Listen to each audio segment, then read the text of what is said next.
vaovao mitatitra indrindra ny hetsika fanampina ny mpiarabelona izay nitanterahany Rotary Club Antananarivo Ivandry mofo teny amin'ny Fokotaninandraharo izay marina mofo fa olona sahirana miisa 4 no nizaran'izy ireo sakafo teny amin'ny Fokotaninandraharo izay tamin'ity androany ity.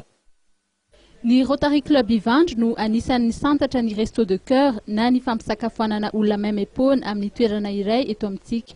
Androany toy ny efa fanaony dia nizara sakafo ho an'olona sahirana 4 izy ireo ka niteto amin'ny Fokotaninandraharo indray no niantefany izany. Pare volana izay mivizivizy teto amin'ity toerana ity dia mahita marina fa akaibe sairana eto Andraharo. Olona zany mitrehitra hoe Andraharo misy an'ilay société ireo, misy an'ireo orinasa be dia be ireo avelany hoe toerana hoe manana izany fa ao ambadika ke tena feno olona sahirana dia nagataka amin'ny Fokotany hoe mba tongava aty izay nanomboka nanapa-kevitra hoe andao entina an-tsehatra entina ny elakelatrano rehetrarehetra izara sakafo maimaimpona amin'ireo olona sahirana.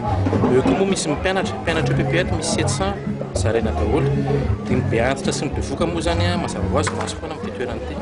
Ny filohan'ny Rotary Club Ivandry dia nilaza fa andian'ny faha-3 amin'ny etika Resto du Cœur ity nitanterahana androany ity. Nanomboka ny taona 12 raha ny fantatra dia efa tafakatra 4 sy R1 ireo maro ireo tetikasa vinavinain'ny Rotary Club Ivandry ho tanterahana ao aorian'ny etika izay efa nitanterahana androany. Aorian'ity etika ity dia manao etsika be izay amin'ny 20 septembre ao Korondrano indray ilay izy.